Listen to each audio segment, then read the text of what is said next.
JBNN keep you informed. I'm Michelle Jones. Before we get into the news, please remember to like, subscribe, leave a comment, and share the news with someone today. Now onto the news. Police seized another shipment of weapons at Kingston Wharves. The police have intercepted another shipment of arms at the Kingston Wharves. The weapons were found on Tuesday in a shipment of goods from New York in the United States. The police high command has declined to comment on the find, but a source has revealed that 15 handguns, 2 rifles, identified as M4 and AK-47 models, and the 29 magazines were seized. The shipment also contained 141 rounds of ammunition. 2 people were arrested and charged last month in connection with the seizure of 17 illegal guns, also at Kingston Wharves. Another shipment of weapons, including 30 illegal guns and over 100 rounds of ammunition, was seized at a warehouse on Marcus Garvey Drive in Kingston last month. Alleged gangster charge told police he found chip Glock. The police have formally charged a reputed gang leader who was held on a school compound on Easter Monday with a modified Glock 19 and 50 rounds of ammunition. Charged with possession of a prohibited weapon and unauthorized possession of ammunition is 33-year-old Orlando Grant, otherwise called Rufus or Glasses Man, of a Grants Pen, Kingston 8 address. Grant, who has been sought for serious crimes, including a triple murder committed in 2022 in the Morgan Lane community, reportedly told the police he found the gun he was held with inside the Manningsville District School. The weapon was modified with an Invisi switch plate designed to make the weapon fire automatically and is more popularly referred to as a chip Glock. The police report that at about 8:10 p.m., an operation was conducted on the school compound where the accused was accosted and searched. The police say a black Glock 19 9mm pistol with serial number fixed with a clear extended magazine and 1 black Glock magazine with 59mm cartridges were taken from a black one-strap bag the accused wore across his chest. He does not have a firearm license or permit. He was arrested without incident in full view of others. Grant is said to frequent Augustown in St. Andrew and Kingston Central. The police say he's also a suspect in the murder of O'Shane Barkley, otherwise called Bards, committed on May 16, 2024 at Wheeler Avenue, Kingston 8. Commander for the St. Andrew North Police Division, Acting Superintendent Randy Sweeney, described Grant's apprehension as a major success. He is a suspect in a triple murder case and the shooting incident. Several operations were conducted to find him. We're encouraging suspects, wanted and persons of interest to surrender themselves and not to challenge the police, Sweeney said on Monday. 3rd woman dies following Mandeville shooting involving licensed farm holder. A 3rd victim has died 2 months after she was shot allegedly by a licensed farm holder at a candlelight vigil on Levy Lane near Nashville in Mandeville. Police confirmed that Melody Baker, 53, a resident of Mayday District in Manchester, succumbed at hospital at about 10 p.m. Wednesday. 2 other women, 42-year-old Stacey Ann Mulgrave of Barnstable District, Manchester, and a 46-year-old Anne-Marie Hanson of Caledonia Road, Manchester, were killed in the November 23 incident. Patrick Thompson, the licensed farm holder is accused of killing the woman and injuring 2 others, remains in police custody after a bail application by his attorneys Peter Champagne Casey and Samoy Campbell was refused on April 14. Presiding Judge Monique Harrison remanded Thompson to return to court on July 2. She cited the points made by the defense and prosecution on April 2 in arriving at her decision. After Harrison refused bail, Champagne quickly informed the court of his intention to appeal the decision in the Supreme Court. Overturned truck causes major traffic jam in Prairie, St. Anne. A trail of destruction, heavy downpour and slow-moving traffic paint the scene along the Prairie Main Road in St. Anne after a semi-mixed truck overturned along the roadway early Thursday morning. According to reports, at about 2:30 a.m., the truck, loaded with cement, spun out of control along the roadway while traveling from Kingston en route to Montego Bay. It is reported that the vehicle hit an open trench and mowed on 3 Jamaica Public Service Company utility poles.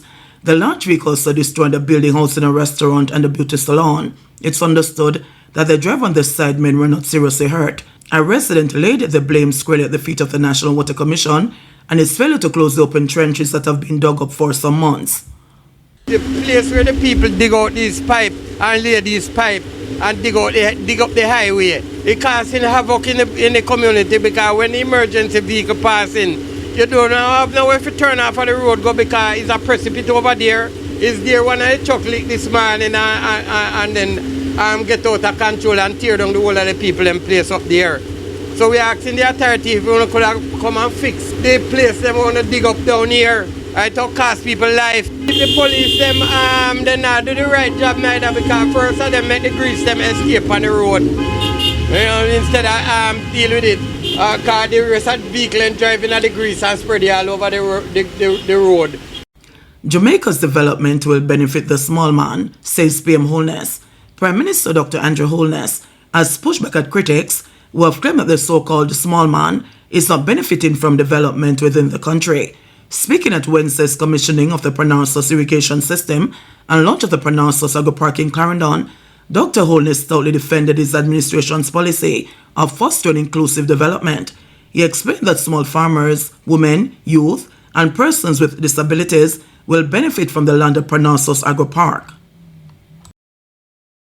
400 of those 700 acres specifically for small farmers. So I don't want to hear this argument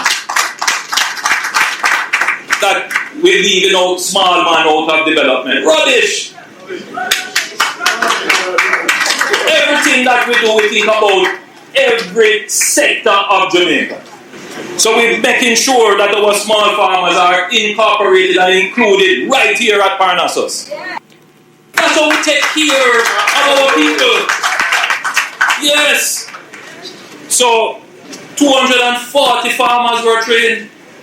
Yes, so that is what growth and development and inclusive government looks like. So all them talk and I call up my name. Them can't get me out of the game.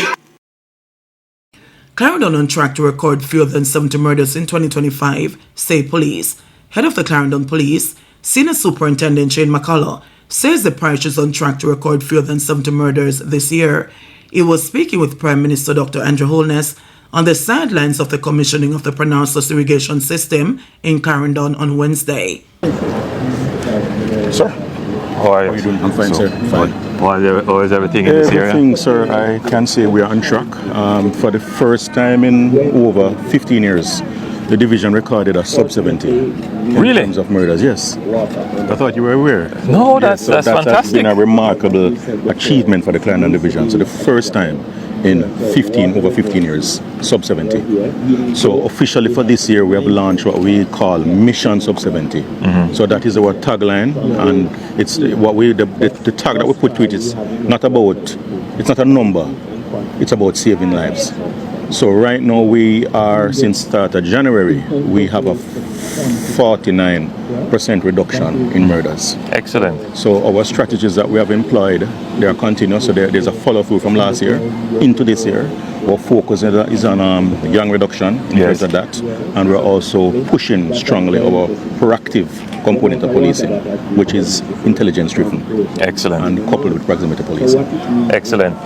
Clarendon was usually a parish that was plagued by gangs and internecine gang warfare. We're seeing now a significant reduction in gangs, but the fear now is that the domestic disputes will start to feature. Do you have any strategy in place to treat that? So we have the Domestic Violence Intervention Center that's in place. Yes. We work closely with our partner agencies. So, for example, the Ministry of Justice in terms of the restorative justice. Yes. Because that's a very significant component. So, talk it out, don't fight it out. And what we have done to our CSS, which is our Community Safety and Security component, what we call community policing. Yes. They're integral in terms of the community involvement and having that one-on-one. Also, to all of our police, since recently they went through a workshop. Yes. Focused specifically on domestic violence and conflict resolution skills. So that's a part of building their soft skills to intervene and to deal more proactively with these kind of incidents. I recall that there were several incidents in this parish having to do with disputes over land, family quarreling over land, and intimate partner violence, where spouses and other loved ones were were killed because of intimate partner issues. These are critical areas that you will have to pay attention to. So the restorative justice is important, paying attention to the various domestic abuse issues that will arise. And then there's another element which is quite related to the event that I'm going to participate in now, which is perennial larceny, which affects this parish in a significant way. Do you have any special plans? There were special plans. So currently we have started our policing around that from the start of the year. So DSP Cardoza, he is giving charge to that. So what we have done, where the Farmers Watch groups were defunct, we have restarted to revitalize that. We have a team that is specifically geared towards perennial larceny enforcement. So, and we'll be launching in the next couple of days a 30-day operation specifically geared around perennial larceny prevention. Listen, I'm so pleased with the work that you have done. Thank you, sir. Clarendon was always a parish that contributed significantly to the murder rate. We're happy to see that that is being reversed. The objective now is to make these reductions permanent and sustained. And I want to commend you and your officers for the work that you have done. And please know that you have the full support Thank you very much, of the government. Prime Minister. Keep up the good work. Yes, sir. Thank you. Keep up the good work. JBN will keep you informed. Please remember to subscribe, like, share, leave us a comment, and click the notification bell to receive our daily news items.